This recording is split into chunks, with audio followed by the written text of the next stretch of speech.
Welcome back to Game Devs Play Games, where you can watch games and practice game design, and we are back with playing a totally normal Doki Doki Literature nothing Club. Has changed. Everything is fine. Everything's you see normal. It says start game, load game, new settings, help quit. So new game. Yep. That's how I spell new game. All three girls are here. Yep, all three are absolutely good. Yeah, the three girls in the game. You know, Yuri, nope, that's not a real person. Natsuki, and then Monica. Yeah, that's it. Just how we left it. Just exactly how we left it. I don't remember anything else. So last we left off, someone. We saved it during a critical moment, and so we hit load game. Yeah. Yeah, I think this time looks right? Yeah, that time looks right. This is,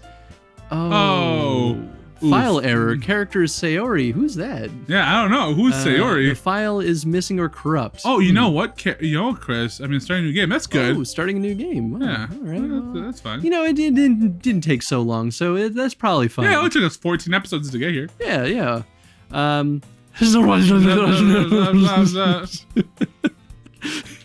Okay, so obviously last episode we kind of ended it expecting to be able to load back to that point. Yeah, but then we realized that we couldn't. Once we reloaded the game, we were like, you can't. Oh, things have changed. Yeah, yeah, that's normal text. That's normal.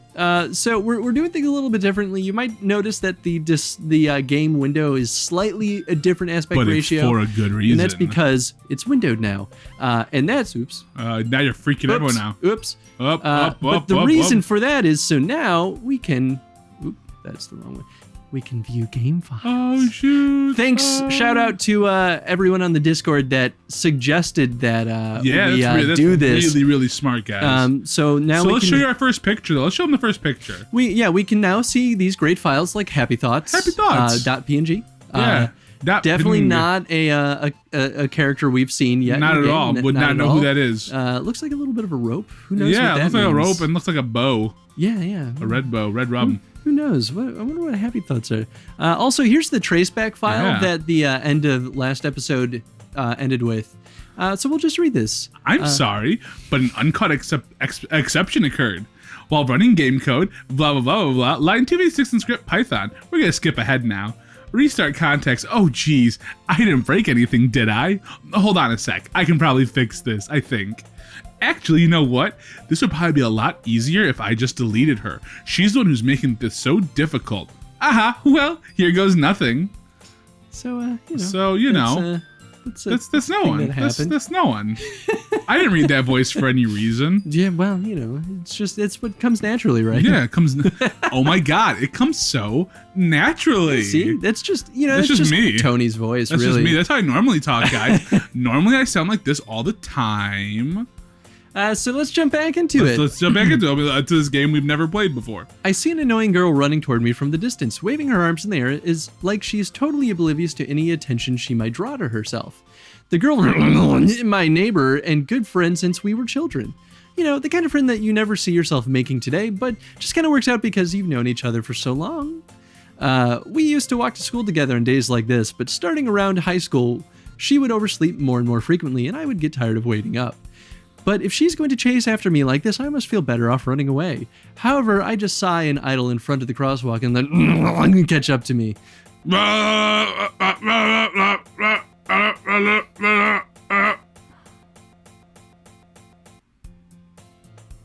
It's an ordinary school day like any other. Mornings are usually the worst, being surrounded by couples and friend groups walking to school together. Meanwhile, I've always walked to school alone. Boom. I always tell myself it's about time to meet some girls or something like that, but I have no motivation to join any clubs. I'm perfectly content just getting by on the average while spending my free time on games and anime. There's always the anime club, but it's not like there would be any girls in it anyway. How do you know? Yeah, Quizzes. right? It doesn't say quizzes, by the way. Oh yeah, it doesn't. Right? Weird. The school day, well, yeah, it's a new game, and we haven't logged We haven't made a name or anything. The school day is as ordinary as ever, and it's over before I know it. After I pack up my things, I stare blankly at the wall looking for an ounce of motivation. Clubs. Still says it, though. He's still... Clubs. There really aren't any that interest me. Besides, most of them would probably be way too demanding for me to want to deal with.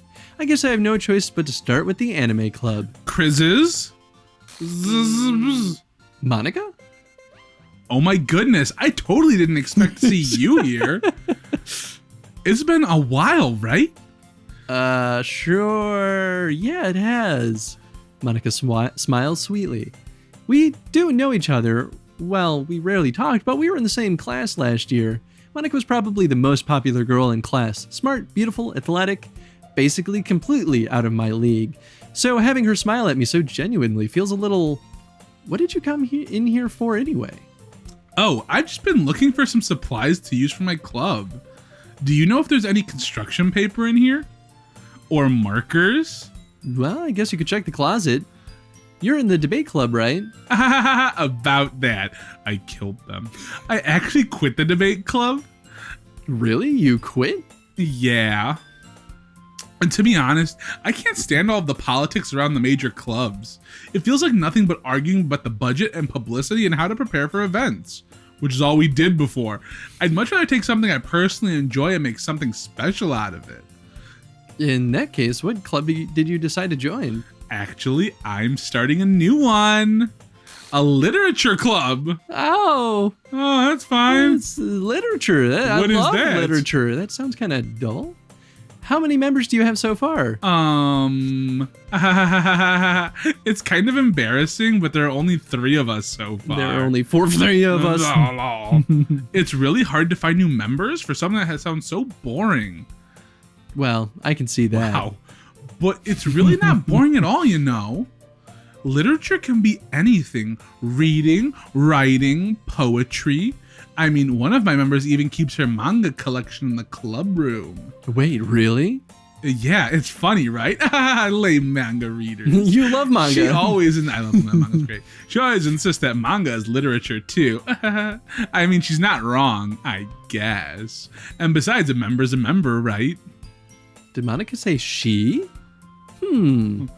Hey, Crizzes, by any chance, are you still looking for a club to join? No. I mean, I guess so, but no. In that case, is there any chance you could do me a big favor? No. I won't ask you to join, but... No. If you could at the very least visit my club, it would make me really happy. Please. Well, I guess I have no reason to refuse. Yes, you do. You all the reason. Run away, Crizzes. Besides, how could I ever refuse someone like Really, Monica? just say no. Sure. I guess I could check it out. Poor bastard. Awesome. You're really sweet, Crizzes. You know that? No. It's nothing, really. Shall we go then? Please no. Please no. I'll look for the materials another time. You're more important. Oh, no. Yeah, you are. We need you. And thus marks the day I sold my soul to Monica and her irresistible smile. Yeah, and I timidly follow Monica across the school and upstairs, a section of the school I rarely visit, being generally used for third-year classes and activities. Monica, full of energy, swings open the classroom door. I found the new sacrament. I'm back. And I brought a guest with me. Girl one. Oh, that's right. It started before we knew her a name. guest? Seriously, you brought a boy? Way to kill the atmosphere. Don't be mean, Natsuki. But anyway, welcome to the club, Crizzes. Thanks. All words escape me in this situation. This club, it's full of incredibly cute girls. It's like we're playing this game again. So let me guess. You're Monica's boyfriend, right? What? No, I'm not. Natsuki. The girl with the sour attitude, whose name is apparently Natsuki, is the one I don't recognize. Her small figure makes me think she's probably a first year. Anyway, this is Natsuki, energetic as usual. And this is Yuri, the vice president. It's nice to meet you. Yuri, who appears comparably more mature and timid, seems to have a hard time keeping up with someone like Natsuki. Yeah, it's nice to meet both of you. So I ran into Crizzes in a classroom and he decided to come check out the club. Isn't that great? Wait, Monica, didn't I tell you to let me know in advance before you brought anyone new? I was gonna, well, you know. Sorry. I didn't forget that, but I just happened to run into him. In that case, I should at least make some tea, right? Yeah, that would be great. Why don't you come sit down, Chris's? No. The girls have a few desks arranged to form a table. Yuri walks to the corner of the room and opens a closet. Meanwhile, Monica and Natsuki sit across the room from each other. Still feeling awkward, I take a seat next to Monica. So, I know you didn't really plan on coming here, but we'll make sure you feel right at home, okay? As president of the Literature Club, it's my duty to make the club fun and exciting for everyone. I'm surprised there aren't more people in this club yet. It feels like there should have at least been one more. At least one. I'm not really sure, though. It must be hard to start a new club. You could put it that way, but you won't. Not that many people are very interested in putting out all the effort to start something brand new. But you won't. Especially when it's, wow, what am I reading? Especially when it's something that doesn't grab your attention like literature. I did the same thing earlier, man. My brain was just like, dude, words make sense. God, I'm dumb. You have to work hard to convince people that you're both fun and worthwhile. But it makes school events like the festival that much more important. Mm-hmm. I'm confident that we can all really grow this club before we graduate. Right, Natsuki? Well, I guess. Natsuki reluctantly agrees. Ooh, there's that post-dinner burp. Yep. Such different girls, all interested in the same goal. Monica must have worked really hard just to find these two. Ooh. Yuri returns to the table carrying a tea set. She carefully places a teacup in front of each of us before setting down the teapot in the middle. You keep a whole tea set in this classroom? Don't worry, the teachers gave us permission. After all, doesn't a hot cup of tea help you enjoy a good book? I guess. Don't let yourself get intimidated. Yuri's just trying to impress you. That's not... Insulted, Yuri looks away. I meant that you know. I believe you. Well, tea and reading might not be a pastime for me, but I at least enjoy tea. I'm glad. Yuri faintly smiles to herself in relief. So, Chris's, what kinds of things do you like to read? Murder mysteries. Well, considering how little I've read over these past few years, I really don't have a good way of answering that. Manga? I mutter quietly to myself, half joking. Natsuki's head suddenly perks up. It looks like she wants to say something, but keeps quiet. Not much of a reader, I guess. Well, that can change. What am I saying? I spoke without thinking after seeing Yuri's sad smile. Anyway, what about you, Yuri? Well, let's see. Yuri traces the rim of her teacup with her finger. My favorites are usually novels that build a deep and complex fantasy worlds. The level of creativity and craftsmanship behind them is amazing to me. And telling a good story in such a foreign world is equally impressive. Yuri goes on, clearly passionate about her reading. She seemed so reserved and timid at the moment I walked in, but it's obvious by the way her eyes light up that she finds comfort in the world of books, not people. But, I like a lot of things. Stories with deep psychological elements usually immerse me as well. Isn't it amazing how a writer can so deliberately take advantage of your own lack of imagination to completely throw you for a loop? Anyway, I've been reading a lot of horror lately. I read a horror book once, played a game once. It's called Doki Doki Literature Club. I mean... I desperately grasp something I can relate to at a minimum level. At this rate, Yuri might as well be having a conversation with a rock. I'd expect that from you, Yuri. It suits your personality. Oh, is that so? Really, if a story makes me think or takes me to another world, then I really can't put it down. Surreal horror is often very successful at changing the way you look at the world, if only for a brief moment. Ugh, I hate horror. Oh? Why's that? Well, Natsuki's eyes dart over to me for a split second. Never mind. That's right. You usually like to write about cute things, don't you, Natsuki? What? What gives you that idea? You left a piece of scrap paper behind last club meeting. It looked like you were working on a poem called... Don't say it out loud. And give that back. Fine. Natsuki, you write your own poems? Well, I guess sometimes. Why do you care? I think that's impressive. Why don't you share them sometime? No! Natsuki averts her eyes. You wouldn't like them. That's not a very confident writer yet. I understand how Natsuki feels. Sharing that level of writing takes more than just confidence. And the truest form of writing is writing to oneself. You must be willing to open to your readers, exposing your vulnerabilities and showing even the deepest reaches of your heart. Do you have writing experience too, Yuri? Maybe if you share some of your work, you can set an example and help Natsuki feel comfortable enough to share hers. I guess that's the same for Yuri. We all sit in silence for a moment. Hey, I just got an idea. How about this? Mm-hmm. Natsuki and Yuri look quizzically at Monica. Let's all go home and write a poem of our own. Then next time we meet, we'll all share them with each other. That way everyone is even. I mean, I thought it was a good idea. Well, I think you're right, Monica. We should probably start finding activities for all of us to participate in together. I did decide to take on the responsibility of vice president because there's nobody else, after all. I need to do my best to nurture the club as well as its members. Besides, now that we have a new member, it seems like a good step for us to take. And have lost a member. Do you agree as well, Crizzes? Hold on, there's still one problem. What's that? Now that we've reached the most important topic, I bluntly come forth with what's been on my mind the entire time. I never said I would join this club. Monica may have convinced me to stop by, but I never made any decision. I still have other clubs to look at, and, I lose my train of thought. All three girls are stare back at me with dejected eyes. But I'm sorry, I thought. Eh?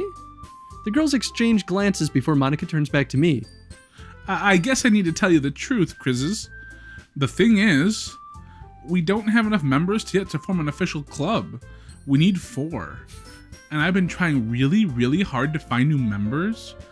And if we don't find one more before the festival... I'm defenseless against these girls. How am I supposed to make a clear-headed decision when it's like this?